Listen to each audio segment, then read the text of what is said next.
Reciting the Srimad Bhagavatam, which is the very means of conquest, one should offer respectful obeisances unto the personality of Godhead, Narayana, unto Narayana Rishi, the supermost human being, unto Mother Saraswati, the goddess of learning, and unto Srila Vyasadeva, the author. Nasta Prayeshu Abhadreshu Nityam Bhagavata Sevaya Bhagavati Bhagavati Uttama Shloke Bhavati Naishtiki Bhakti Naishtiki by regular attendance in classes on the Bhagavatam and by rendering of service to the pure devotee. All that is troublesome to the heart is almost completely destroyed. Loving service unto the personality of Godhead, who is praised with transcendental song, is established as an irrevocable fact. Jai Grantara Srimad Bhagavatam ki Jai. So, Hare Krishna. Very happy to be back in Chennai. Happy to meet the devotees. Jai Shri Prabhupada.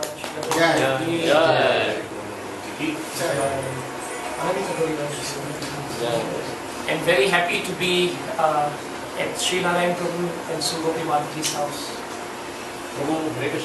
They are so. Where's Mataji? Mataji is here. How long have you been here now in Chennai? 5 months. I've had very good fortune of being with Prabhu in Singapore. He gave us so much association when he was there. And we are really missing him in Singapore. Best thing about Prabhu is whatever that he reads, he practices and then he preaches. And just single-handedly between him and Mataji, almost 40-50 devotees, new devotees, completely new to the movement.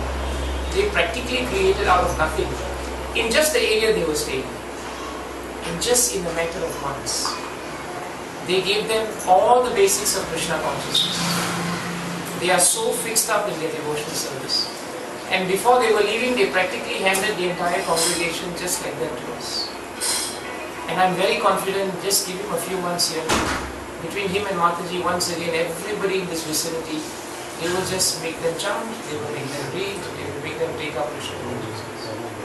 They have great fire of devotional service. And I was reading today Guru Maharaj's calendar. And Maharaj says, the point about preaching. Sometimes when we hear, we ingest, but after doing that, if we don't speak about it to someone else, if we don't share what we have with someone else, then, as Maharaj said, if you use it, it will be good. But if you don't use it, you will lose it. Isn't it? This is very important. Sometimes our tendency is, whatever we study, we are very happy, we sit where we are. That is devotional service, no doubt. But if that is the case, then Prabhupada wouldn't have started this movement. Our spiritual masters wouldn't be who they are.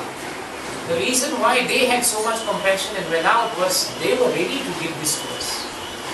That's why the best, easiest way to advance in devotional service is to glorify Krishna. And the simplest way to glorify Krishna is speak about Krishna to someone else. Get a new person to come.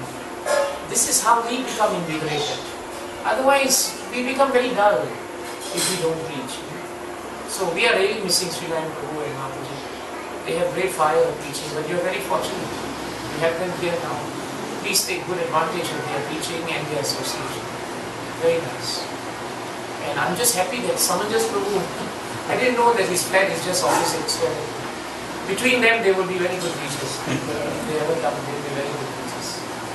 Today, let's take a nice verse from 6th Canto, chapter 3 and text 12.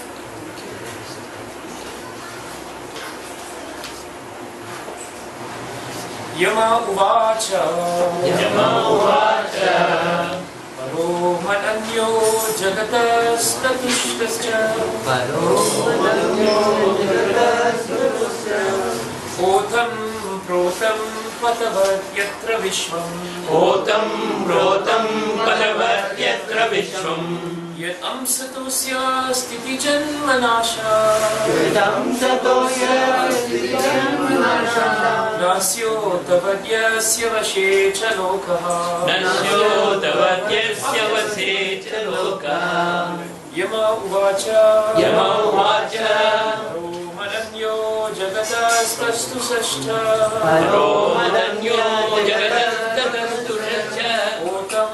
Otam patavat Vishwam. Bhutam Bhutam Padavadyatra Vishwam. Yad amshatosya stiti janmanasha. Yad amshatosya stiti janmanasha. Nasyo tavadyasya vashe cha lokaha. Nasya tavadyasya vashe cha lokaha. Yama uvacha. Yama uvacha. Paro madanyo jagatastashtu sashta. Paro madanyo jagatastashtu sashta. Bhutam protam patavadyatra vishwam. Bhutam Bhutam Padavadyatra Vishwam. Yad amshatosya stiti janmanasha. Yad amshatosya stiti janmanasha. Nasyo tavadyasya vashe cha lokaha. Nasyo tavadyasya vashe cha lokaha. Yama uvacha. Paro madanyo jagadastadastushascha. Paro madanyo jagatastashascha. Bhutam protam padavadyatra vishwam.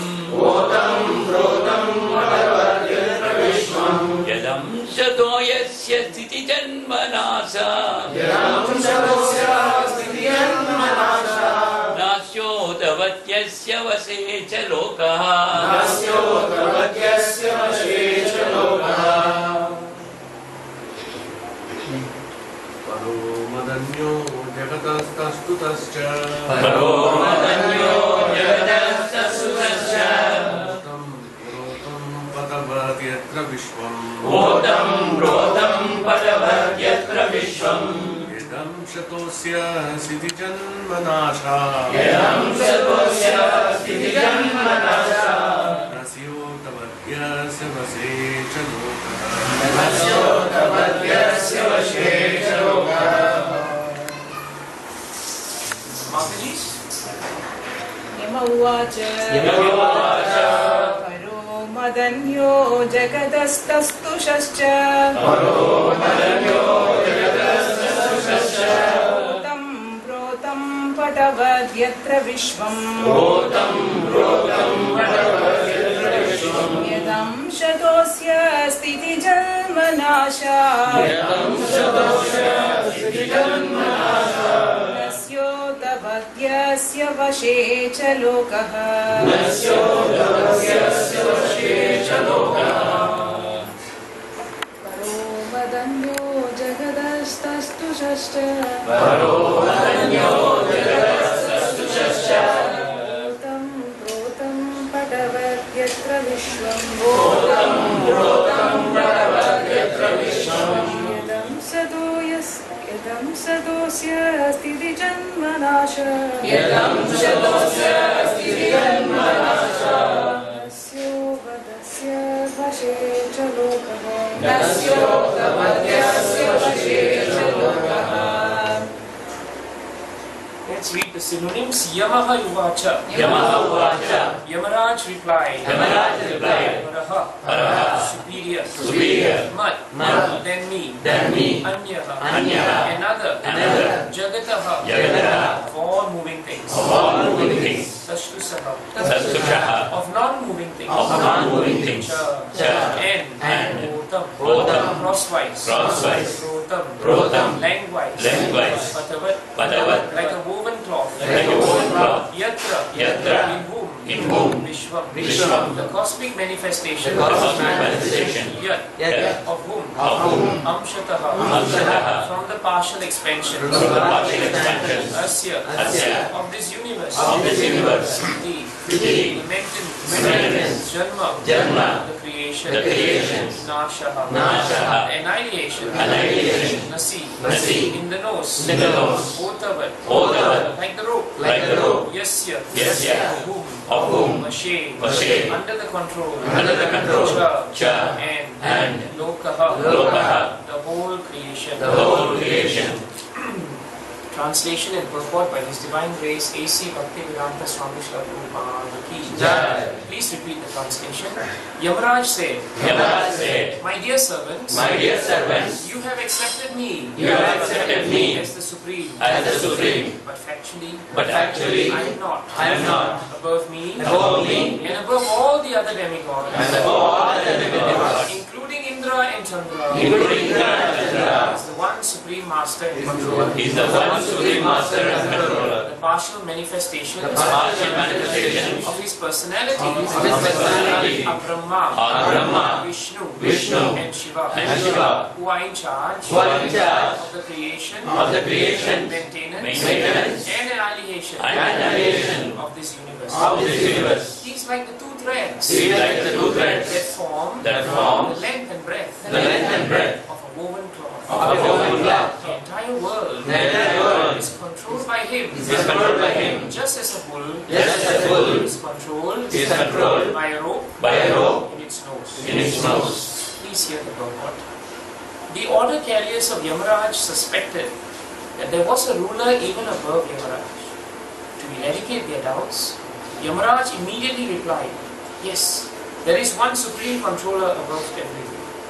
Yamaraj is in charge of some of the moving living entities, namely the human beings, but the animals who also move are not under his control. Only human beings have consciousness of right and wrong, and among them, only those who perform sinful activities come under the control of Yamaraj. Therefore, although Yamaraj is a controller, he is only a departmental controller of a few living entities. There are other demigods who control many other departments, but above them all is one supreme controller, Krishna.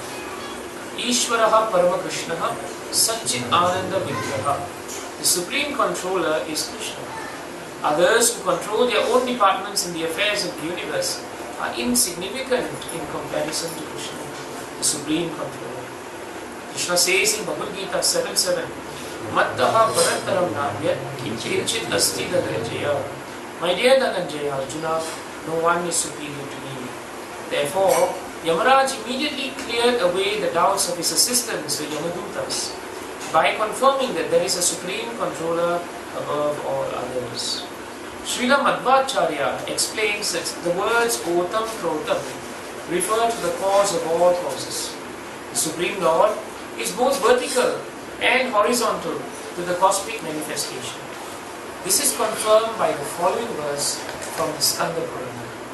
Yatha kantha patkataha sutra ota protas jasa stitaha evam vishnav idam vishvam otam protam cha samstitham. Like the two threads, horizontal and vertical, of which a quilt is manufactured, Lord Vishnu is situated as the vertical and horizontal cause of the cosmic manifestation. Om Ajnana Timirandasya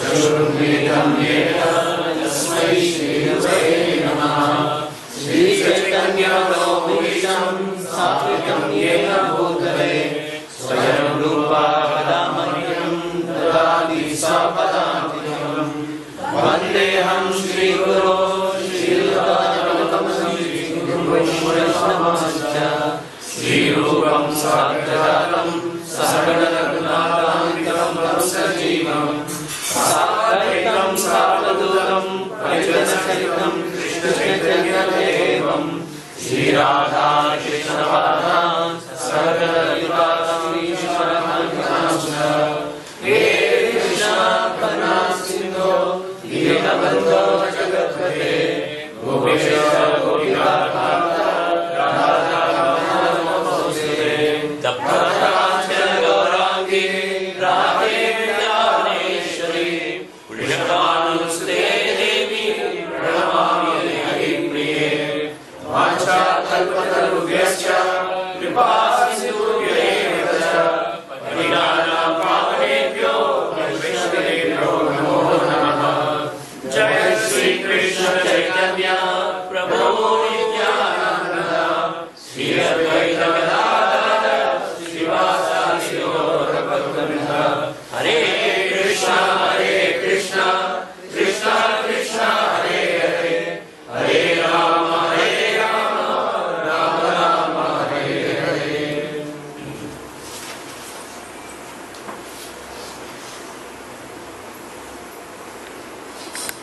This is a very nice verse from Srimad Bhagavatam, because it's very easy to take back this verse, because you only have to remember two words. You have to remember Otam and Protam. Right? Crosswise, that means vertical, and lengthwise, that means horizontal. These two, we just have to remember. Because these two describes the quality of Krishna. It's a very easy way to remember because Prabhupada gives in the purport also. Srila Madhvacharya. Madhvacharya actually quotes a similar verse, right, from Shastras. And the idea is if you have a piece of cloth, any cloth, whether it is dhoti, saris, whatever, all pieces of cloth, when you look at it from outside, the appearance of the cloth is very smooth and nice. The reason for it to be complete is because there are actually, it is composed of threads, isn't it? Which run crosswise and lengthwise, horizontally, vertically. And every time they cross each other, that crossing is known as a junction. It's a junction. When you go to a traffic junction, when you're driving, if you're driving on straight road, after a while, you know the routine. You don't have to worry so much. It's a straight road, you just go. Yesterday we came from Tirupati, very easy road, straight road. It was made easier because SriNarayan Prabhu was driving and I was sleeping. So for me it was very easy. I could sleep because there's no tension, road is straight, he knew the road, he was driving easily. But when we come to a junction, every driver in the car has to become extra cautious. Isn't it true? We have to be careful. We have to look around. Because the junction is where everything is happening. Junction means different intersections are happening. Actually in our life, most of the time, we are at junctions. That is our life actually. Every moment of our life there is a junction. But when there is no junction, that time it is very easy, much easier.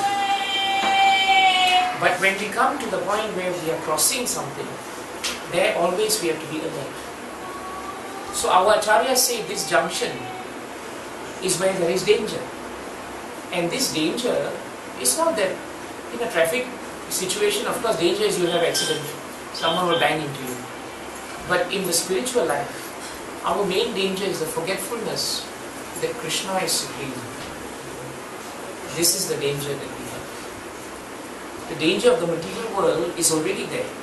Right? Padam Kadam, that is there, every step, right? Everywhere there is danger. And that danger actually is that we will forget Krishna. Forgetfulness of Krishna doesn't mean we don't remember Krishna. As devotees, yes, we know Krishna is there, Krishna. But who is Krishna? That we sometimes forget. If we say, I believe in Krishna, if we believe in Krishna and we have faith in Krishna, that means we should accept that Krishna is the controller. We are not the controller. If we just accept Krishna as a formality, then that acceptance of Krishna is not complete. Then it is just Otam maybe, or maybe Protam. But it is not Otam and Protam. It is not a junction. So when we don't accept Krishna, that means we don't accept His supremacy. If we don't accept His supremacy, that means subconsciously we will never accept His instructions. This is very important. Very often we find, yes, I know Krishna, I know Bhagavad Gita, I know Bhagavatam, but why I am in trouble? The trouble is not because of anything. The trouble is that we have simply not accepted Krishna's instructions. Acceptance means we have not practiced it. That's the key. Mentally, everything we can accept. Now, from now till 8 o'clock, we'll accept everything that Bhagavatam is saying. But after accepting it, are we putting it to practice? If we do, then we have accepted Krishna as Otam and Protam. Then what happens is, when we are at the junction, Krishna will practice. He himself will practice. Because when we accept Krishna as supreme, it is understood that we have to surrender to Him. That is very important. Guru Maharaj always said, when you say I surrender to Krishna, that means you accept His authority. That's what it means. Surrender means that you must submit. There are two S's. When you surrender, you must submit. If you do not submit to Krishna, then you don't accept Krishna as open and true. Then what happens is, when the problems come, we try to solve them first. when Mahabharata came, when the problem of what to do with the Pandavas came before the Kauravas, Dhritarashtra and Duryodhana and the Kauravas, they had so many meetings. If you read Mahabharata, you find there are so many meetings. Every day at their Sabha there was a meeting. And the meeting was what to do with the Pandavas. What to do with the Pandavas. What to do with the Pandavas. Already that meeting was bad. Because first of all, they did not want to part with whatever that was not theirs in the first place. When Duryodhana said not even, an inch of a hair, that space he will not give to Pandavas, he forgot that even that space was not his to hold. It wasn't even his to hold. And yet he thought he was giving it away. This is the problem. The Pandavas, they did not have all these meetings to think what they should do. They simply went to Krishna. And they asked Krishna, what should we do? Krishna said, you should do this. And they did it. The Kauravas never consulted Krishna. Did you notice something in Mahabharata? Very consistently. No consultation of Krishna in Kaurava's life, in Dhritarashtra's life. That's why it is very apt that the head of the Kuru dynasty, Dhritarashtra, was born blind and was also spiritually blind. Because he did not accept Krishna as Otam and Protam. This is the problem. So in our lives, if we really want to really become peaceful in Krishna consciousness, the first step is to remember one great quality of Krishna, that he is Otam and he is Protam. Now if you look at the fabric of the cloth is so nice, it is able to stand on you because of this Otam and Protam.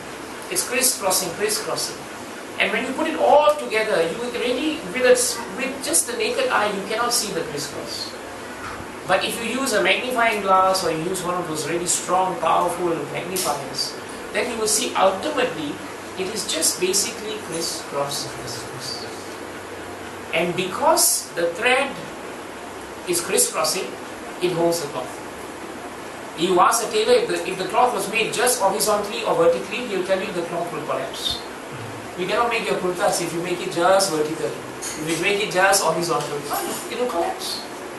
It will collapse. Then you ask the tailor another thing. What determines whether the cloth is strong or is weak? Some dhotis very fast they tear, isn't it? One wash, you take it out, finished. That's why Maharaj always said, don't put the cloth in the washing machine. Because if you put it in the washing machine, it just tears, especially if your Otam and Protam is not good. But what happens is, if your Otam and Protam is strong, if the fabric is good, if the quality is good, then your kurta is good, your dhoti is good, saris are good. So, even in this material world, you pay more for quality because it will last. So the price in the spiritual world for quality devotional service is also very high. It is also very high. That is why many people don't have the money to pay for devotional service, so to speak, because the price is high. And what is the currency in which devotional service is transacted? It is transacted on the basis of faith. Faith in the supremacy of Krishna. That is what makes the fabric strong. If the fabric becomes strong on the platform of faith, then the fabric will never tear. Then Otam and Protam becomes very strong. Then at every junction of our lives, we see Krishna. We don't think, now there is an obstacle, that's it, I'm discouraged. How many times Maharaj told us, be courageous. Be courageous means that we have courage, not in ourselves, but we see the hand of Krishna. Sometimes things look like reverse, isn't it? See the Yamadutas. They came to grab this Ajamil. So they were supposed to do their job. Suddenly Vishnu Dutas come and say, no, you got the wrong person. Your file is all wrong. Your leader is wrong. Suddenly they were bewildered. But what did they do? Instead of being bewildered, they went back to the authority. And they consulted the authority. Because they accepted a master. In devotional service, this Otam and Protam becomes strong when we accept scriptural authority. When we accept Bhagavatam and when we accept the person Bhagavatam. The person Bhagavatam for the Yamadutas was Yamaraj. And he's really walking Bhagavatam because he's one of the 12 Mahajans. What other better authority can there be in this universe than Yamaraj? So they went back and then they asked Yamaraj, we thought that you are the supreme controller. But now we are getting the idea that there is someone above you. So please let us know. So they did not speculate. There is no mention of any conversation between the Yamadutas. Why is this so? What happened? Is this right? Is this not right? They did not become morals. They did not do all that. They went straight to Yamaraj. Our problem is, whenever something happens as reverse in our life, the most problematic thing is, we just end up being pulled and dragged by it. Because we don't consult the authorities immediately and take shelter of Krishna. That is why the reverses catch us. That is why we are in trouble. That is why we waste time in this material world.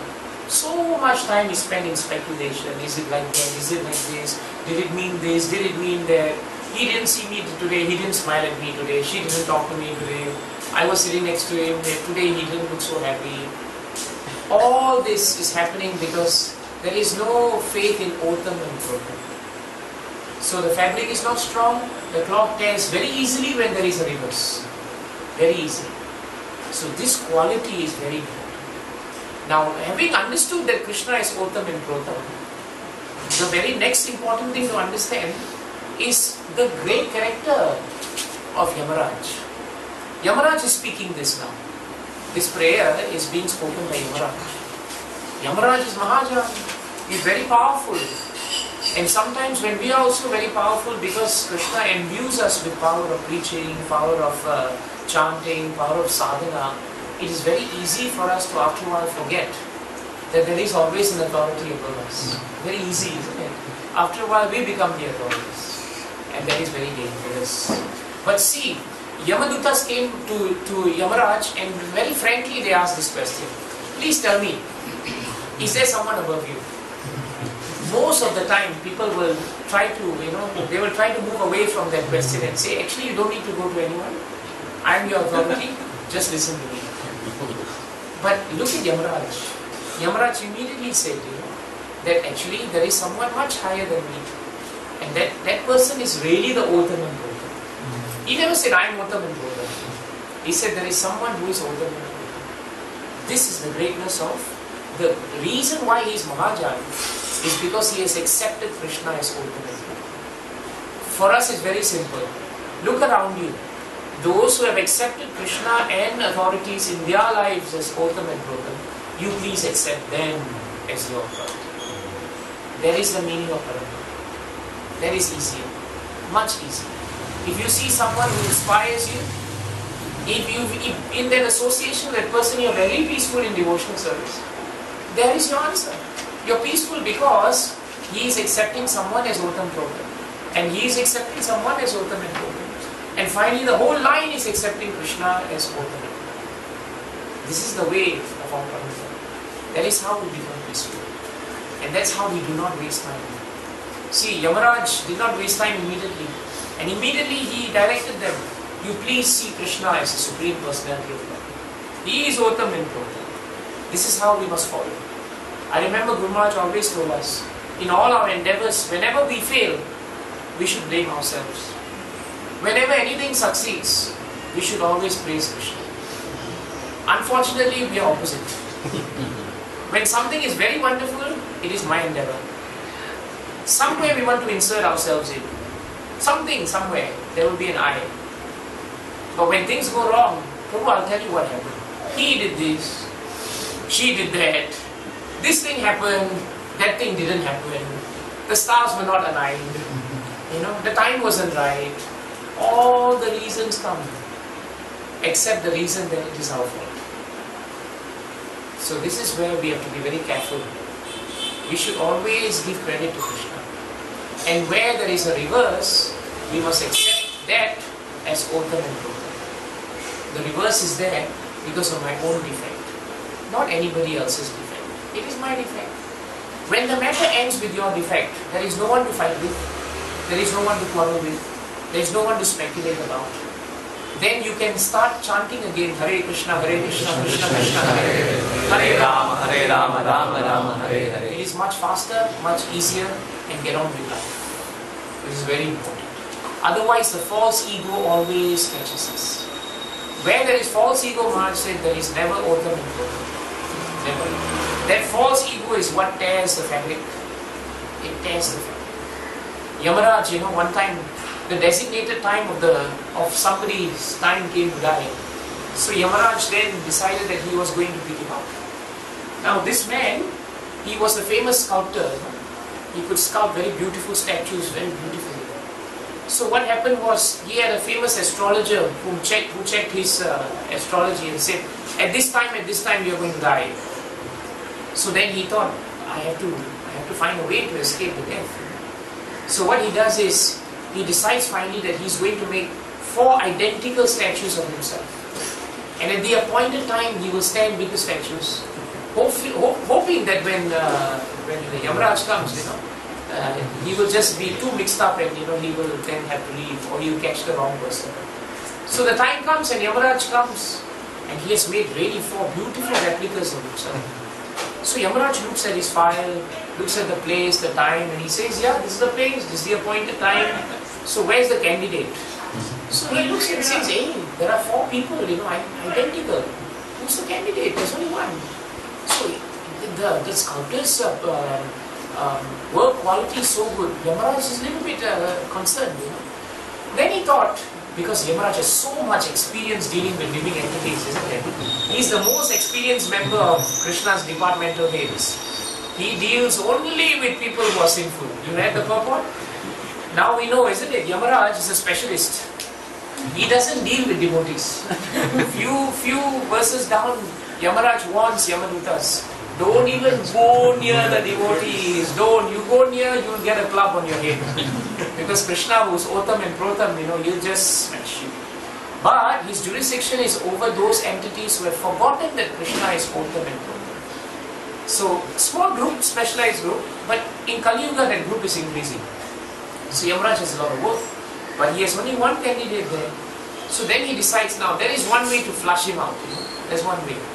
So then he begins speaking very loud. Who is this person who has made these 4 sculptures? He says, the quality is so bad. There is no proper texture. There is no proper carving. Whoever made it is highly unskilled. I can't imagine, that someone can be so bad. Now for a while this man was standing quietly because his life depended on being quiet.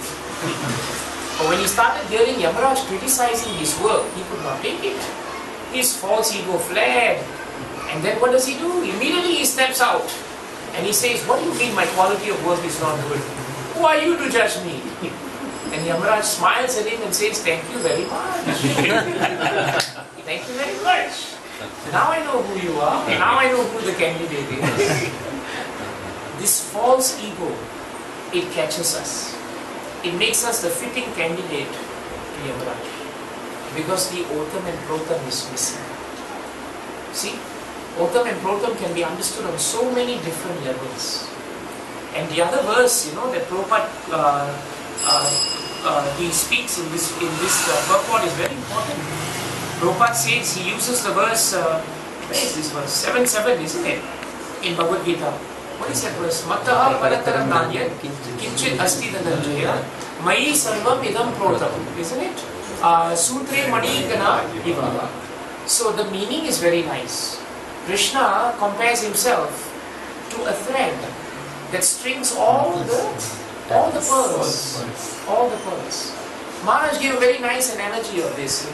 He said, if you really look at what Krishna is saying, the pearls look very beautiful. Pearls have so much value. But until you run a thread through the pearls, they actually have no value.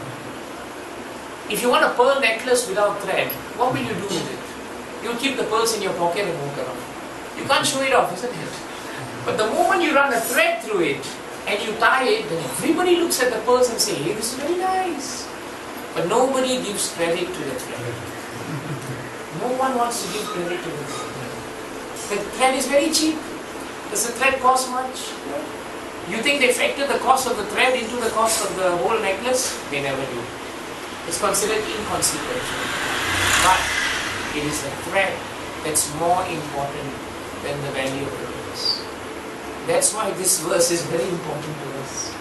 We should reflect deeply on how humble Krishna is in Bhagavad Gita. He's only a thread, he says. He's not even a pearl. But at the same time, he's telling us, without that thread, whatever value you may appear to have, it has no value. And if the thread is cut, and all the pearls fall on the floor, then what is the value of all that? In the same way, if our link with Krishna is cut, then what is the value of all the things that we have? They have no value. They have no value. This is the meaning of Otam and Protam. That until we see the hand of Krishna in every junction, then we will never really appreciate the thread that runs through our lives. There is nothing in our life that is out of order. That is the next thing we have to accept. Just like Maharaj said, if you run a thread through all the pearls will automatically line up in order, isn't it? You don't have to worry about where they go. But if you put 5 pearls on a desk and see if they will line up in order, very difficult, because they are all round. They will go here, they will go there. If the desk is not straight, that's another problem. There's a bit of wind, then the thread, it will also move. You need a thread to make sure that everything is in line. And that's why we need to accept the supremacy of Krishna. Then our life will be in order. Otherwise our life will not be in order. And every time our life is not in order, we have cut the thread. Don't blame the thread. But we have cut it. That's why the pearls are doing the good. Ritéritam yat pratiyeta na pratiyeta charmani. What is the next line? Atmano yatho bhasa. This is very important. Ritéritam yat pratiyeta. Anything that has value in this world, Krishna tells Brahmaji, it has value. Many things have value. But if it has no connection to Krishna, no relation to Krishna, if it cannot be used for Krishna, if it is not in line with Krishna, then it has no value. In fact, no value is one thing. It will drag us. That's what Krishna says. It will drag us to the depths, darkest depths of material existence. This is the danger that we face in this world. Don't be dragged down in the name of devotional service. As devotees, sometimes we think, we have left all this material existence. Will this verse apply to me? Yes, it will. It will. Because the more we take up devotional service, the more the mind will resist. The more the mind gives you the favorable arguments to resist devotional service, to ignore the principles of devotional service. It's like carrying your luggage into the bathroom. When you go bathroom, you're supposed to take bath. You don't bring your luggage in there. We are supposed to drop our material baggage when we enter spiritual life. Now we bring it inside. And then we cover it with spiritual things. But actually it is material. That's why we must remember when we take up devotional life. Dharma projita kaitava atrapata. This is very important. Please reject any activity that you perform which has a motive. If you are doing nice preaching but the motive is name and fame, Krishna will give you the name and fame. They are all pearls. But he won't give you a thread. So you have your pearls, but no thread. See, this is the problem. And where there is no thread, you will have to, whole life you will have to manage your pearls. Here and there, all over the place. But because you have a thread, it becomes very easy. It's very, very important. Very important. And that is why this point that Yamaraj is bringing up is that you have accepted me as supreme. But factually I am not. Factually, above all other demigods, including Indra and Chandra, is the one supreme master and controller. The partial manifestation of his personality are Brahma, Vishnu and Shiva, who are in charge of creation, maintenance and annihilation of this universe. He is like the two threads that form the length and breadth of this universe. We must understand that we are nothing in front of Krishna. What is the nice verse that Kulashekar Alva sings in Mukunda Manasutra? Krishna Karusha Paramahansa. That is there. The other one that explains this. Prithvi Renu Ranur Payam Sikarikaha Falgus pulingo labus Tejo nishvasmanam maruttanutaram Randram sushushmam navaha Shudra rudra pitamaha prabhitaha Kita samasta sura Drishte yatra satarako vijayate Shripadaduli kamaha. This is a very important verse from Mukunda Maharashtra. I think it is in the 14th verse. It's text 14. When you have time, study the verse. This verse directly makes us understand why Krishna is Uttam and Prabhu, especially in this material universe. Mukunda Maharashtra says, Kulashekar Alva says that Drishte, the moment you take darshan of Krishna, today we took darshan of Jagannath Baladev Subhadra. The moment you take darshan of Krishna, many things happen. The first thing that happens is we understand that this Prithvi, this earth is very powerful, very great, isn't it? Very, very vast. But in front of Krishna, this earth is like a speck of dust. It's a dust particle, not a part, but a particle. It's only dust in front of Krishna. Nothing.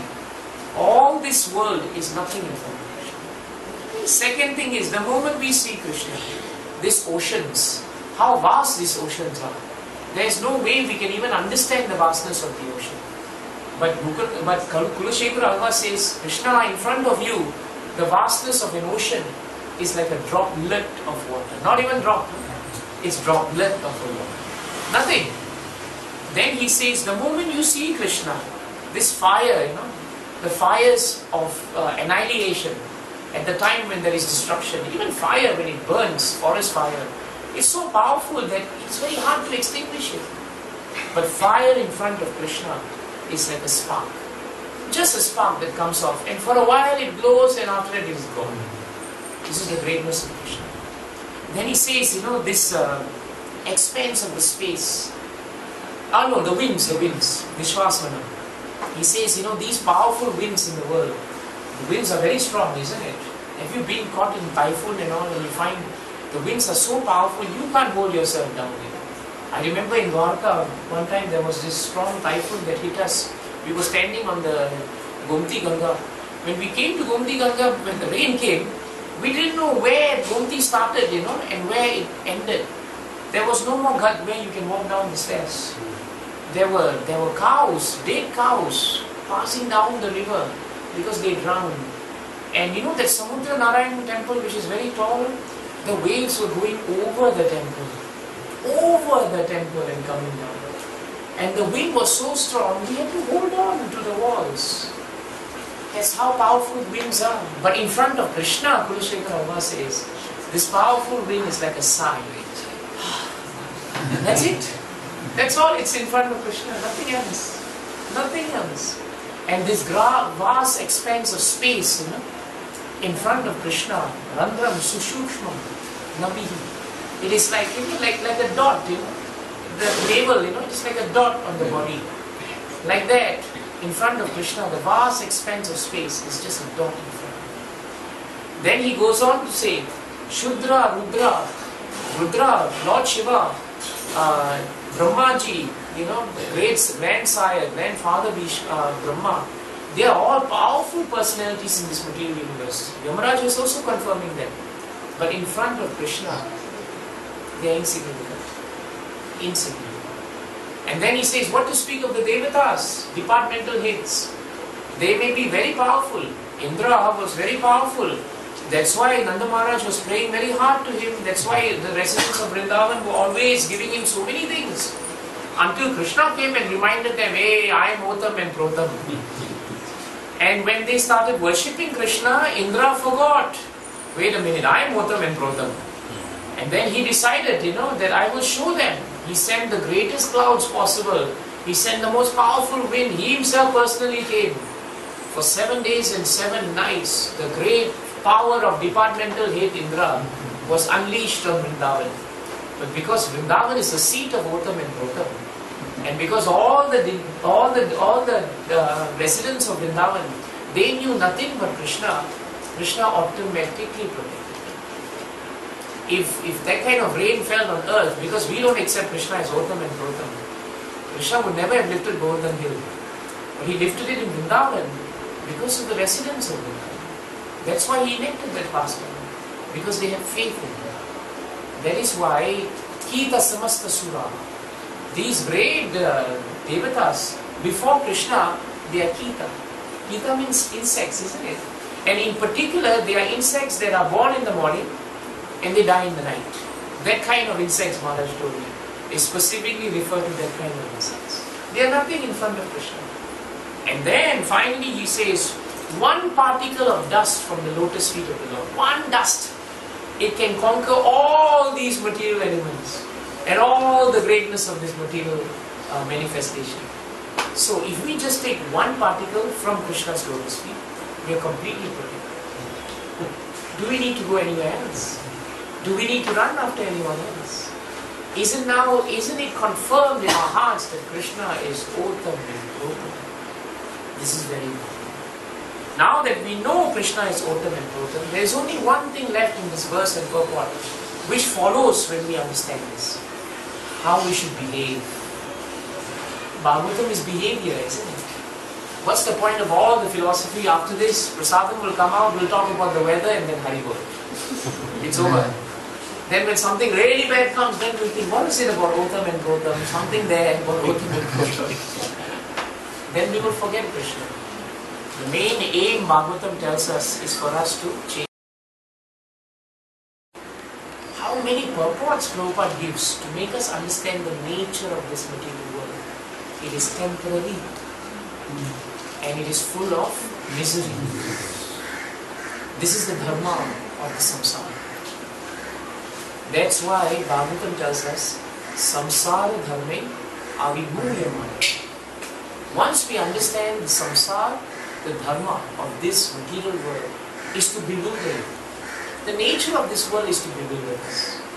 The nature of this world is to make us sad. The nature of this world is to make us frustrated. The nature of this world is to make us miserable. Once we understand its nature, then half the battle is won. You see, it's very important. Supposing Krishna Prabhu has got married to Mataji. Mataji, you of course got married to him. And after 1 year, you realize Krishna Prabhu has a nature. Whatever you do, that nature doesn't change. You can stand upside down, you can bang his head on the wall. Of course, you don't do that. You can give him the best and sweetest of smiles every morning, which I'm sure you do. You can give him wonderful prasadam. You can talk to him about everything. You can give him Bhagavatam every day. But the nature element doesn't change. Doesn't change. And I'm sure, Prabhu, you will feel the same way. Because it is the nature of the world that nature by itself cannot change. That is the first thing as devotees we must accept. And that is where we always get caught. We try to change things. And in doing so, we become frustrated. But when we accept things as they come, and we increase the quality of our devotional service, then we actually become more peaceful. That is very important. To change things on our own will mean our false ego will grow. But to accept things doesn't mean that we are complacent. It means we accept that Krishna has a plan. Let me do my dharma to the best that I can. But beyond that, I'm banging my head on the wall and nothing is changing. That means Krishna doesn't want. Full stop. That's what we have to accept. If after giving him the best prasadam, he is not going to change, then you just say Krishna doesn't want. Then what happens? You accept him as he is. And by accepting him as he is, you don't waste time. You spend more time on Krishna consciousness. And because you are doing nice Krishna consciousness, Krishna will change him. Because only Krishna can change nature. We can't change nature. That's why Krishna says in 3:33 of Bhagavad Gita that even a man of great knowledge cannot change his nature. How to suppress it? Suppressing it will not change us. It is artificial. It is artificial. That's why when we come to Krishna consciousness, we should not think that he must be like me and I must be like him. Why?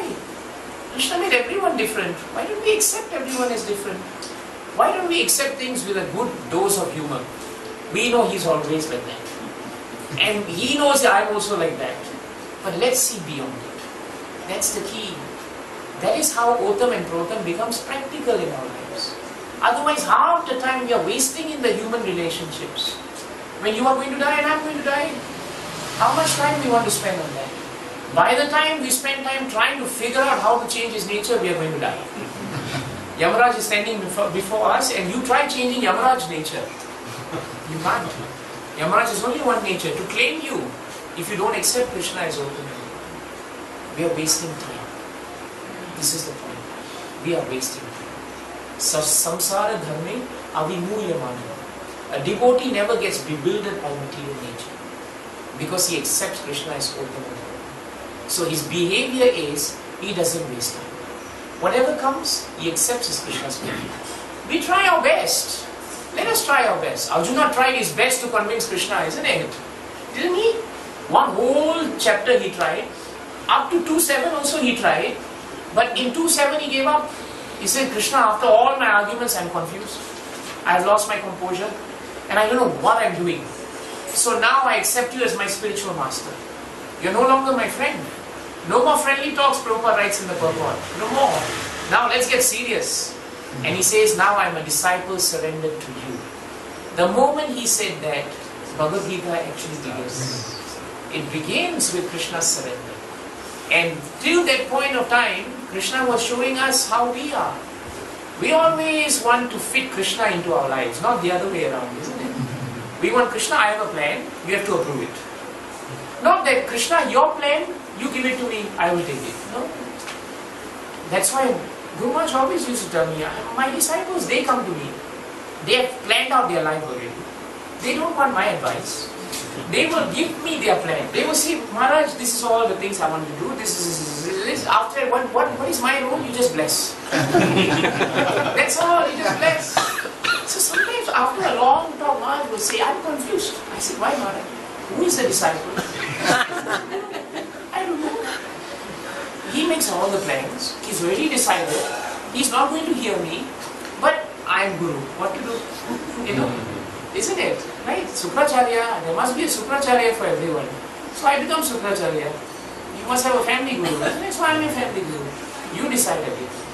Is that the way for us to accept Krishna as Otam and Protam? Please, we should not do that. Who are we to impose on Krishna? And who are we to impose on his pure devotees? Krishna's plan should become our plan. Not our plan become Krishna's plan. It will never happen. Samsara dharme avimulya manha. Right? This is very important. So what is the last line? Yes. Smritya harihi bhagavata pradana. Very nice. Smritya harihi. Right? So the person who accepts that this material nature is bewildering, but doesn't become bewildered, he is the one who is harihi smriti. He is remembering Hari. How? As Otam and Protam. Bhagavata pradana. He becomes peaceful because he is following the way of the Bhagavad. This is the way to become peaceful. And the best example I can think of before we conclude is actually of all people this great demon Mayadanava. Really, if you think about it, Mayadanava, the demon is showing us devotees how we should behave with Krishna. If you remember in the 7th canto, 10th chapter, there was a very powerful demon Mayadanava who actually frustrated Lord Shiva. And so Shukadeva Goswami asked, Parikshit Maharaj will ask Shukadeva Goswami, what is this great episode, where he actually managed to frustrate Lord Shiva? How and why did he do that, and how could he manage to do that? And then Shukadeva Goswami said, there was once upon a time a powerful sorcerer demon Mayadanava, very powerful architect. In fact, he was the one who designed that powerful palace of the Pandavas that humiliated Duryodhana. Yeah. So Mayadanava, before that, right, he was very powerful. Some time ago, when the Devatas were more powerful than the demons, they defeated the demons many times. So the demons were very discouraged. They didn't know where to go, what to do. So they went to see Mayadanava. And they said, Mayadanava, now we are losing. You please help us defeat the Devatas. Mayadanava said, alright, I have a plan. Master plan. With my sorcery and greatness, I will build 3 powerful cities. They are known as the cities which are so powerful that they will be mystical. They will be made of gold, silver and iron. And they will be floating in the sky. And they will be invisible. They cannot be seen. They will only be seen when I allow them to be seen. See the power of such a demon. There was a cloak, invisible shield, so to speak. Actually, if you read all these great powerful episodes of Bhagavatam, and then you read about all this science fiction, you realize that they have drawn all the ideas from Bhagavatam already. Millions of years ago, this shield, spaceships, they were all there. So Mayadanava constructed 3 beautiful cities. And in these cities, he constructed 7 gates in each city. And each of this gate had a different potency. And he constructed them in such a way they will not be seen by the eyes of men and by the eyes of Devatas. And in that way, he populated all 3 cities with all the Asuras. So now when the Devatas came to fight with the Asuras, they found, where are they? Can't find them. And now the Asuras became powerful, because in that time of peace, they developed weapons. They developed an army. Actually, Mayadanava was a little bit of a, how shall we say, he was a bit more sattvic as a demon, if I may use the word, and less demonic. Why? Because his actual instructions to them was to be peaceful and live there and don't be hounded by the Devatas. That was the idea. But Bhagavatam says demons are demons. One night the king of the demons had a dream. In that dream he dreamt the Devatas attacked these 3 cities. In the dream only. The moment he wake up, he became disturbed. He thought if there's a dream, there's a sign. That means the sign is they are going to come. That means we have to fight them before they come. See, demonic mentality. Even in dreams they want to fight.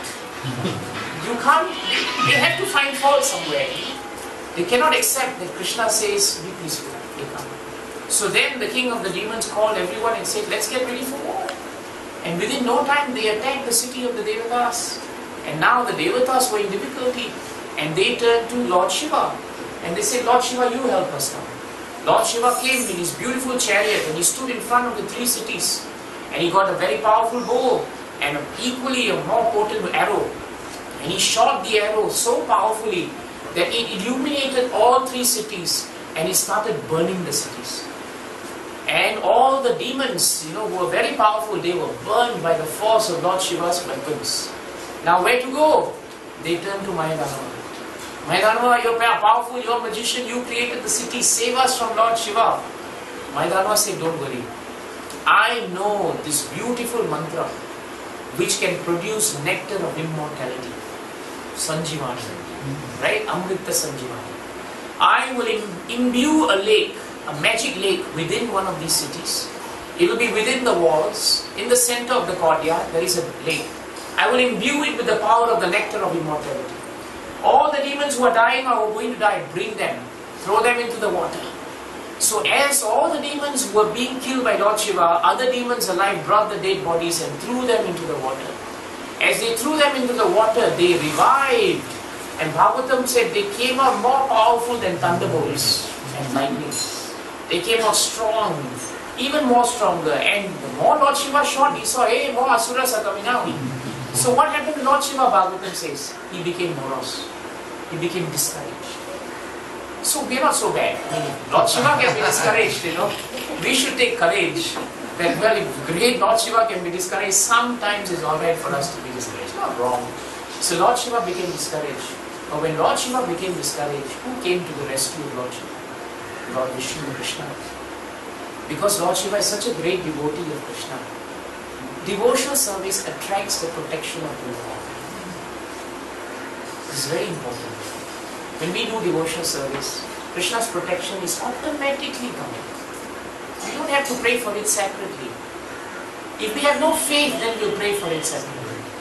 If we have implicit faith, then we'll know that devotional service quality, Otam Protam, will protect us. Actually, the moment Arjuna surrendered in 2.7 to Krishna, what happened to him? All his senses were taken over by Krishna, because Krishna is Rishikesha. And the moment the senses were taken by Krishna, the yantra, the vehicle, was no longer Arjuna. It was directed by Krishna. And Prabhupada writes in that famous purport, from protection comes direction. When one is protected by Krishna, then his senses are directed by Krishna. Such a nice point Bhagavatam and Bhagavad Gita gives us. From direction comes protection, from protection comes direction. And Lord Shiva is the example of that. He became very powerful because he was always devotee of Krishna. And when he was in difficulty, he had full faith in the Otam and Protam of Krishna.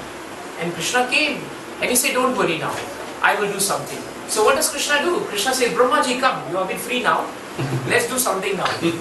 So Brahma, he turned Brahma into a calf and he became a cow. And in the middle of the afternoon, Bhagavatam says, see, Bhagavatam is so accurate, they even tell us the time. At 12 noon, amidst all this great fighting, Brahma and Krishna entered one of these palaces where the Amrita Sanjivani lake was. And they entered very coolly as animals. Now when animals walk in and now nobody cares in the city, isn't it? Are you worried when you see a dog walking past? No. No. If you have something valuable, animals walk by, you're not so worried. Devotee passes by, you get more worried. You get more worried. I had my congregation here, you're passing by, are you going to take my congregation? This is how we fight in the spiritual world. But when we see animals walking in and out, we don't care.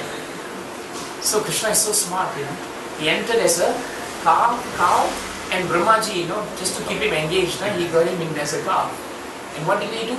They entered to the lake and they drank all the waters of the lake. Of course, it's Krishna, so he can drink. And he empowered Brahmaji. Brahmaji also drank. And they walked out. As they walked out, more demons died. And all the demons brought them to the lake. Hey, no more lake. It's empty. They were throwing dead bodies into concrete. Now they turned to Mayadharma. And they said, Mayadharma, what is happening? Mayadharma had been watching this, Bhagavatam says. He saw the cow, he saw the calf, he saw them drinking. He saw and he realized, I tried so hard to save the demonic race. I built with all my effort 3 wonderful cities, gave them power, made them invisible, made them so powerful, and by providence, they became invincible. I even managed to make Lord Shiva become morose. No mean feat. But Krishna somehow has outsmarted me. He has outsmarted. Then he says very nicely, Devo asuro anyova, Neshvaro ashtita kaschana, Atmano anyasya va dishtan, Daivena pohitam vayogo. This is a nice verse. And the translation is very nice.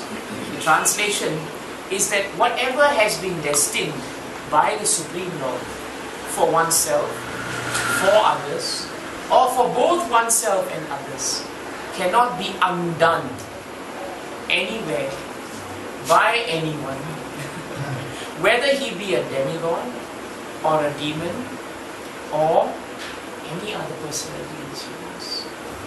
Cannot be undone. This was the conclusion of Mayadharma.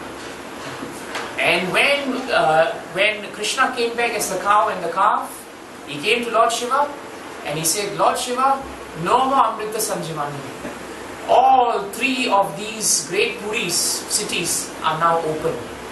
Now you take that strong arrow of yours and you put it to the bow and you shoot it in such a way that you will pierce all 3 cities at the appointed time. And just as Krishna, being the Supreme Personality of Godhead, is, the appointed time was exactly the time of his instruction. And Lord Shiva became very happy. He was encouraged by the Lord on account of his faith in the Lord. And so he puts this beautiful arrow and he takes aim, and the 3 cities come in line, and he shoots one arrow, and the arrow destroys all 3 cities at one time. All the demons are destroyed except Mayadharma. Mayadharma is given the benediction by the Lord through the plea, no doubt, of Lord Shiva also, that he will survive. And the reason why he survives, the reason why Mayadanava has such understanding and realization of the Lord's power as Potam and Rotam is because of an episode that happened before this. When Krishna had set the fire in the forest during one of his leelas, and he was flushing out all the negative elements, so to speak, the demonic elements from the forest. He was standing with Arjuna at that time. And Shastras tell us at that time, so many different animals and demons came out, all were vanquished. Mayadanava was one demon living in that forest. And he also was flushed out by the forest fire emanated by Krishna. He runs out and he sees, of all places coming out, he sees Krishna and he sees Arjuna. And instead of running to Krishna, he runs to Arjuna. He falls at the lotus feet of Arjuna. Now Arjuna becomes very uncomfortable. Imagine you're next to your spiritual master, somebody falls at your feet. How do you feel? You feel this is the time I'm going to go to hell, isn't it? So Arjuna feels the same thing. He says, hey, no, please fall at the Supreme Personality of Godhead's feet. He's Otam Brotam, not me. But what does Krishna do? When he says, hey, go, and Mayadanava is about to turn, Krishna, no, go back to him.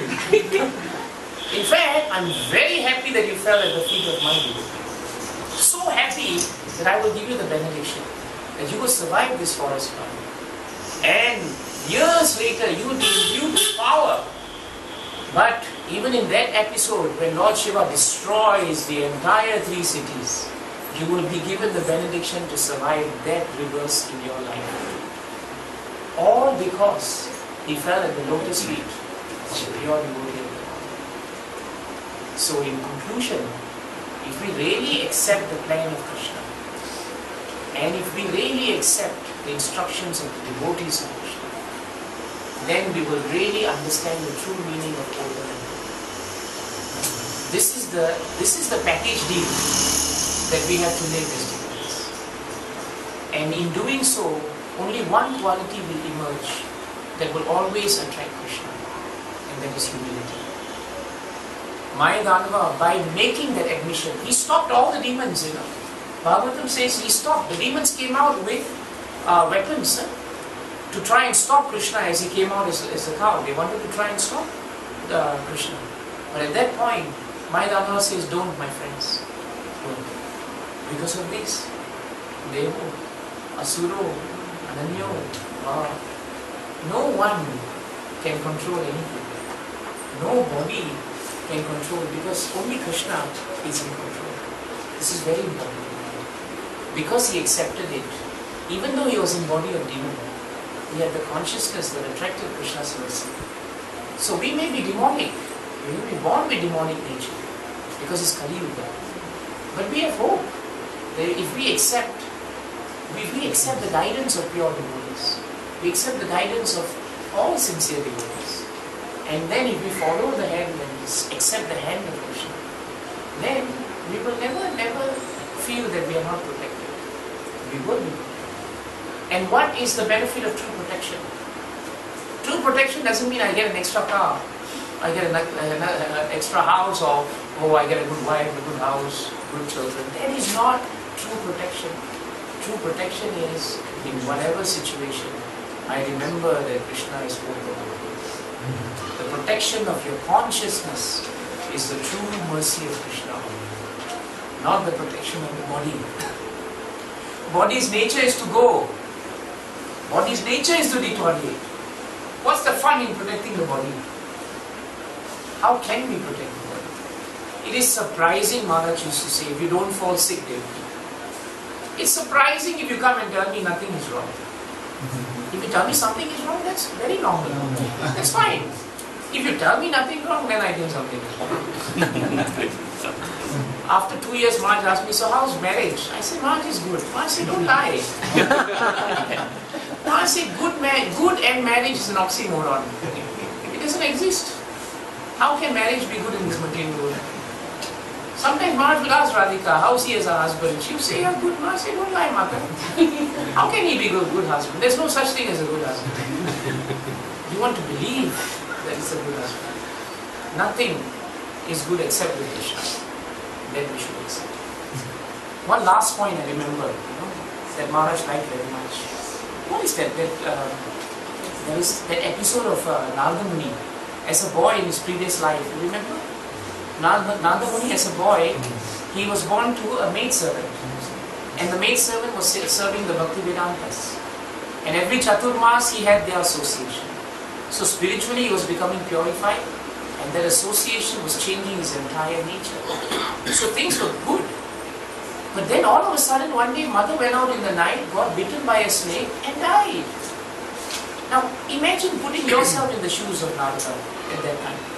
Thinking you're getting the blessings of Bhakti Vedantas, that means your life will become alright, and suddenly mother dies. Most people would expect that when you take up Krishna consciousness, you get a car, you get a house, your wife will be nice, your husband will be nice, your children will go to school, they'll all do well, and you'll die very happily. That's the thinking we have as devotees. But that's all material. It's all material. The real thing is how Narada behaved. In that verse in 167, if you have time, look at 167. The translation Prabhupada gives. She wanted to look after my maintenance properly. That's what he says. Mother wanted to look after me, maintain me properly. But because she was not independent, she was not able to do anything for me. This he says after she dies. Remember this statement again. Let's repeat it. She wanted to look after my maintenance properly.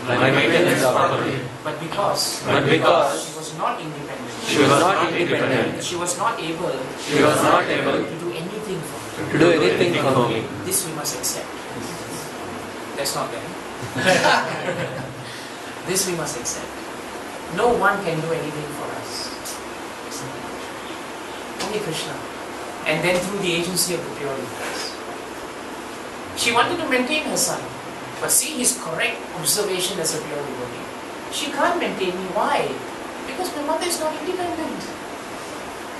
Only Uttam Protam is independent. That's why Yamaraj says at the end, the entire universe is controlled by him, just as a bull is controlled by a rope in its nose. This analogy is very important for us to end today's class. A bull that is controlled by a rope. Bull is very powerful, isn't it? But in villages you see when it's controlled by a rope, the bull is totally tame. You make it go round and round and round, the fellow will just keep doing that all his life. All because of a rope. He has no clue that the rope is nothing compared to his strength. But the rope is very strong. See? This is how we are living in this world. We think we're really strong. But this rope of attachment, the rope of affection, the rope of thinking that we are independent, it is actually stronger than us. It is stronger than us. And because of that, we are moving around like silly people, just moving and moving and moving around the same place, thinking we are bound. We ourselves have made ourselves bound. Because of all our desires, we are here today. Prabhupada says we should become Nishkama. In 6.16.34 purport. Prabhupada says every living entity has desires. But a devotee is Nishkama, no desire. But then Prabhupada says it is not that anyone can have no desires. Everyone has desires. But he writes this beautiful statement. Desires that cannot be obtained are lusty. That's the definition of lusty desires. Lusty desires are desires that cannot be obtained. That means if you desire something and you stand upside down to get it and you still don't get it, that's lust. It's lust. If you live by that definition, our life becomes very clear. We try something, you stand upside down, try, you're going this way, you're going this way. That means what you're doing is lusty. You cannot fulfill it. That which cannot be fulfilled is lusty. It is a protection afforded by Krishna to devotees. It is the ultimate protection shield. But we don't want it. We resist it. No, I want it. Krishna is saying, I'm helping you. You say, no, I want it. You say, no, why? It must be this way. But Krishna says, no, it's meant to be this way. No, I want this way.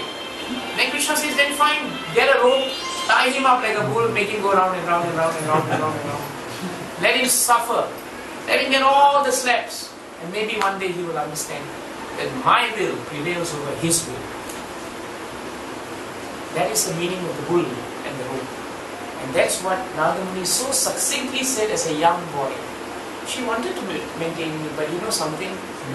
She's not independent. She was not. So she can't maintain me. So if you think your husband, your wife, your children and your jobs are maintaining us, then we got it all wrong. If you think that you are maintaining your spiritual programs, you also got it all wrong.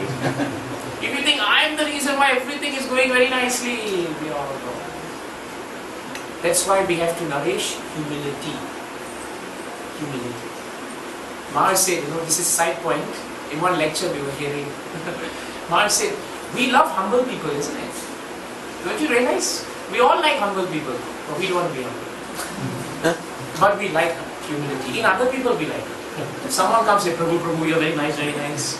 We don't say, I don't want to talk to you. No, we want to talk to you. Yes, Prabhu, yes, I'm nice. Tell me some more, tell me some more. You know why Maharaj said that? Maharaj said, because humble people nourish our pride. Humble people nourish our pride. And there is misuse of someone else's humility. Something to really think about. Something to really think about. So we should end by remembering that the plan of the Lord is what we should submit. We should be humble enough to accept all credit goes to Krishna. And whatever defect there is, it stops with us. It doesn't go to anyone else. A devotee who does that will never be bewildered. He will not waste time because time is running. And such a devotee, time becomes his friend. His transcendental opulences of bhakti will never be touched by time. Na karinchin mat paraha shanta rupe nam shantino me nimisho devihi. What is the last? H.H.Maham priya atma sutaschaha sakha guru suhridam daiva vishtam. Kapila Dev assures his mother, na karinchin mat paraha shanta rupe. My dear mother, rest assured, the devotees of the Lord, whatever opulences that they have gotten, which is bhakti, which is transcendental, it cannot be destroyed by time, it cannot be destroyed by any weapon. Nothing. Cannot. Why? Because these devotees are very dear to me and they dearly accept me as a friend, as a guide, Sakha Guruho, as spiritual master, as preceptor. This is the beauty of our relationship with Krishna. Jai Grantaraj Srimad Bhagavatam ki Jai, Srila Prabhupada ki Jai, Srila Gurudev ki Jai, Jai Gaura Prabhu. Are there any questions, comments, realizations? It would be nice to hear you. Sajjan Prabhu has spoken so much that you should be taking the class. And I'm not nourishing your pride. Because I know you're humble. Some nice thing that you can remember from this verse or you'd like to share with us?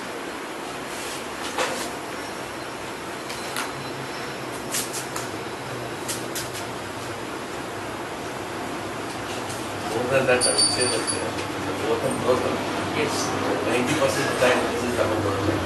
Very true. We think that we are the overcome. Yes. That's what always happens. Yes. We think after the event. Yes, that's the word. He has used a very important phrase.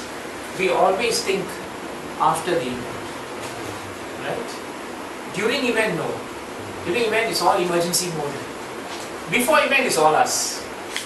That's really true. When it happens, we still think we are in control.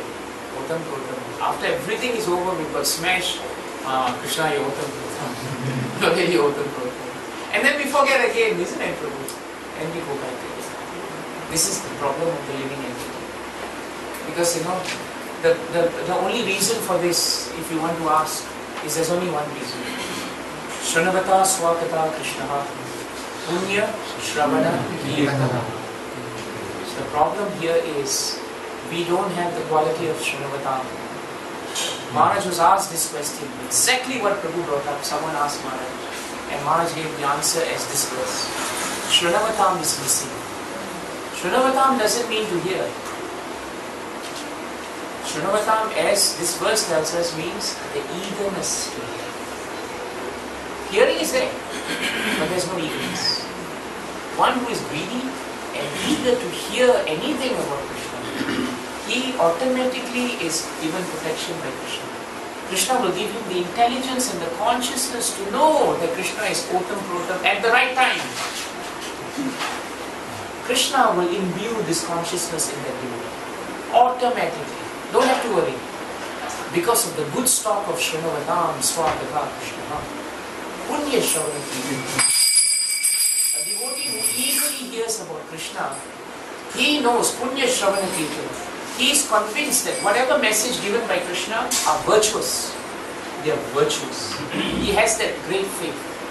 And because of that, Krishna is the protector of the devotee, the benefactor of the truthful devotee. Maharaj liked the word truthful. Truthful means this is honesty.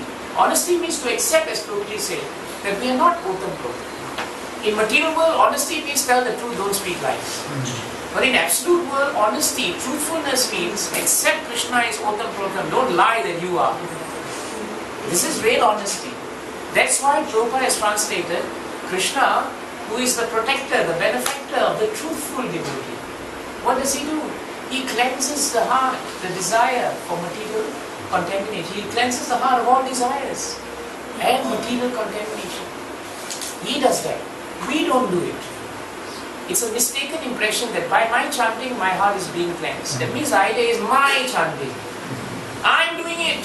That's the last and that's the conclusion of that. You know, that sutra. It's a wrong sutra actually.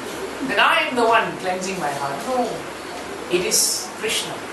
But the platform on which you bring Krishna into your heart is Srinavatam, the eagerness. The more you are eager, the more Krishna is ready to clean you. The less eager you are, the more time it will take to clean. And the more time it takes to clean, as Prabhu said, the more time we will forget His Otam Protam. And the more time we forget His Otam Protam, the more time we will be bewildered, we will be sad, we will be angry, we will be frustrated, we will be hurt. See? Thank you, Prabhu. Very nice one. Anything else? Questions? Yes. In that episode where Lord Krishna helps Lord Shiva, yes, Lord Krishna's humility shines forth. That's true. That he does everything, Yes. and then he just lets Lord Shiva fly the arrow. Very true. He could have destroyed the city He could himself. have. You're right. In fact, in Krishna book, when we read this particular episode in Bhagavatam, you'll find that Prabhupada makes mention that this is the greatness of Krishna. He gives credit to his devotees. He never takes credit. That's why we have to give him all credit, isn't it? He never takes any credit. Every time he's giving credit to others. He never takes it. He never says, I declared, that Bhagavad Gita is. He says, others have declared. That's why he's great. He doesn't have to do it. Here also, Mayadanava, Krishna, how many times in episodes he has allowed the Devatas to take the front line? He has allowed Lord Shiva and Lord Brahma to be glorified in this universe. Krishna never wants glory for himself. Same episode. Yes. Mayadanava was knowing that Krishna and Brahma entering as cow, but he was keeping quiet. He was keeping quiet. He did not run. Yes, Mayadanava knew when he saw the cow and calf, he knew this is Krishna. But then he also knew that he couldn't do anything about it. The word he uses in that verse is providence. He knew now by providence that his plan was one thing, but Krishna's plan is another. That's why even his thinking is devotee. It's an amazing, devotees can't think that way. Amazing. We should accept. In our life there will always be that junction, Prabhu's Mataji's, where we ask, why? What happened? And push our plan. No, it has to go this way. And then we find Krishna has drunk all that water out. And then we realize, Krishna doesn't want it. Right? He doesn't want it. At that point we should swallow that false ego and we should say, I'm not independent. Krishna is. Something, Mataji, you'd like to say? Krishna also, thank you. That was a very nice point. Anything else? Nature. Nature, yes. Understanding Hanu's nature is very important. Very nice point. After following the soil, if you understand his nature and you go accordingly. Yes. Once my mother went and told a lot of things about my father. Okay. To Maharaj.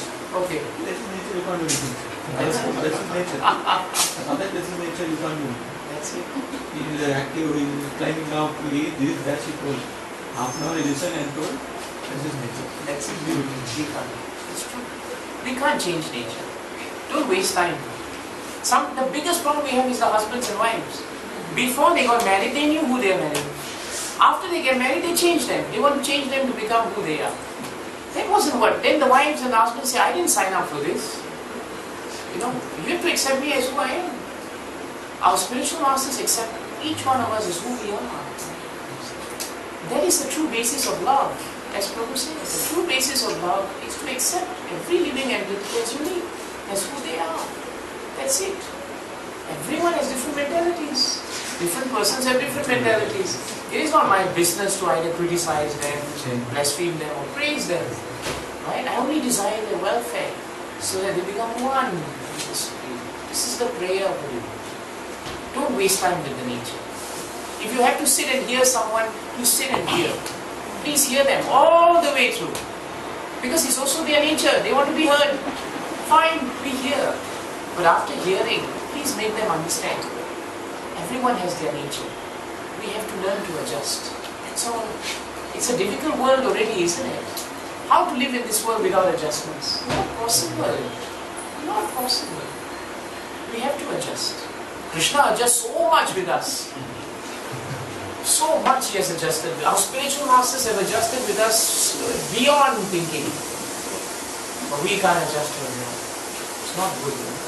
Sometimes I hear devotees, Singapore famous for this, Singapore devotees, born in Singapore. They're very spoiled. They go to Dham and they come back. I say, Prabhu, how was the Dham? Prabhu, no hot water, too many mosquitoes, lights went off. I'm asking about the Dham. I'm not asking about your hotel room.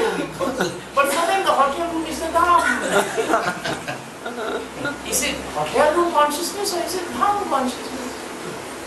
You can't change the nature of a hotel room in India. You can't. That's how it's going to be. That's it. Accepting. Isn't it? That's how we have to accept it. That's why those who accept, they save so much time. And that time is spent just with Krishna. Enough. Just today now we are spending so much time. But it's all Krishna. Nobody has gone to sleep. I'm looking at all of you. You're looking so alert. It's amazing. And today is a weekday. I feel so bad. I didn't come over weekend. You all have work and everything. Still you're all alert. Because we are all talking about Jagannath, Baladev, Vishnu. Thank you. Thank you very much for your time. Thank you so much for your association. Yes, Prabhu. One last point. Yes, Prabhu, this means it's nature we cannot change, but in the same way, I think some responsibility, our endeavor also we should put to change? What? To change our nature? Yeah, because change is not good to take up Krishna consciousness. We should try to change the nature, or we should leave. We should try to take up Krishna consciousness more. We should take. Yes. If nature is bad, work on the Krishna consciousness. The Krishna consciousness will change your nature. We cannot change our nature. But if Krishna wants, our whole nature will. We know so many devotees whose nature is very bad. But because they are serious devotees, their natures change. They become amazing devotees. It's possible. But only if Krishna wants. So the process is the other way around. Sincere, serious, Shranavatam Swakatam Krishna, Punya Shravana Kirtana will bring Krishna's attention. He will cleanse the heart of material desires. And when material desires go, our material natures also go with our desires. Then we assume spiritual natures. Then people become attracted to us. That's why, great personalities are always inspiring. People want to spend more time with them because their natures are spiritualized. So it's the other way around. But if you try to work on somebody's nature, it will never work. Because it's a material endeavor. It can't change. That's why Mayadhara was smart. He knew these demons will never change. Right? So what's the point? Krishna has decided he's going to drink everything. He's decided now Lord Shiva is going to just destroy the whole thing. Better I just accept what Krishna wants. That's it. See? He accepted it. He became peaceful. and he survived. He's the only one who was allowed to survive in that destruction. And he then goes on, as because of his gratitude to Krishna, he goes on after that to build a beautiful magical palace for the Pandavas in Mahabharata. That's the sequence of events. See? Even a demon can change his nature. And what to speak of all of us. He changed his nature to do something for the devotees. And ironically, a demon constructed a beautiful palace to bewilder another demon, who's Duryodhana. And when Duryodhana entered the palace, some parts where he thought there was water, there was no water. So he would hold up his dhoti and walk in open ground, and people think, you're mad, why are you holding up your dhoti? At some places he saw water, he said, that's a mirage. And then when he walked in, he would become French. He saw there was no door, but when he walked, he banged into a door which was like glass. Another door, he thought it must be a door, so he was very cautious, and he looked like a fool walking through something. Who constructed that? A demon. With devotional service, anything is possible. Isn't that the last line of a purport? Yes. Anything is possible with devotion. Everything is possible. Everything is possible with devotion. Mercy of By the mercy of God. Prabhuji, while trying to adjust with the devotees, Yes. Sometimes may end up in some conflict or misunderstanding. Yes. So at that time, what should be our attitude? Like, should we give it, again if we try to adjust, sometimes problems increases, or sometimes should we leave it to the time so that it gets rectified, or should we think some will of Krishna to teach us message? So how we should handle that? There are a few ways, Prabhuji. The first thing is, whenever we have a disagreement with a devotee, we should remember the purport of 4th canto, 30th chapter, 8th verse. In that verse and purport, Prabhupada says sometimes there is also a disagreement within members of our society. He writes that. He knows. Because during his time there was already. But he said if there is disagreement, then a disagreement should be taken to be spiritual. So first thing we should do is, when we have a disagreement with a devotee, we should first understand it's not a material transaction. It's a spiritual transaction. When we understand it's a spiritual thing, we will not treat it in a material way. We will be more careful with it. We will be more worshipable in nature. We will be more careful not to offend the devotee. Then the second thing would be, we should blame ourselves first. We should say that some defect must be in me. But if we find that we have tried everything and still the devotee cannot see anything, then we should accept that the devotee has a different way of looking at this. Prabhupada writes, we may all have different ways of looking at things, but ultimately we still have one goal. Our goal is still to serve Krishna. Jai and Vijay, the doorkeepers, their goal was to serve Krishna by keeping people out. The Sanat Kumaras, they came, their goal was to see Krishna and glorify Him. Both had the same goal, but they came from different ends. So sometimes we have the same goal, Prabhu, but we have a different way of working because of our natures. But when we know that there is some conflict, one of us should have the maturity to say, I'm sorry, and avoid the conflict. You can avoid it by avoiding the association of the devotee if you think that by associating with the devotee it will cause more disturbance. So when you associate with the devotee, just do service. Don't get into material relationships. That way you will be safe. And sometimes when things are really bad, pray hard to Krishna sincerely and say, Krishna, I want to serve the devotee. And in that way things will become better. It is not Prabhupada accepted that every devotee can get along with every devotee. Even the acharyas at the highest levels, they don't always see eye to eye. They all have different moods. So what to speak of all of us? We accept it. Variety is fine. Diversity is fine. What's wrong? You wear one color kurta, I wear another color kurta. I'm not going to kill you for that. I accept, okay, I don't like that kurta, but you like it, Hari Bol. You like this service, fine. You say book distribution is good, that's good. I say prasadam distribution is good, that's good. But if I take my prasadam distribution and put it on your head and say your book distribution is bad, then I'm bad. If I say, Prabhu, I don't have so much propensity for this, but I can appreciate it, that's good. You see? That's the way it should be. Otherwise, we will have conflict. Is that helpful, Prabhu? Read 438. Very useful. Okay, we should stop here. Thank you very much. Jai. Srila Prabhupada ki Jai. Srila Gurudev ki Jai. Ananta Gauri Vaishnavinda ki Jai. Guru Premananda. Hari Hari Bol. Jai. Ananta Gauri Vaishnavinda ki Jai.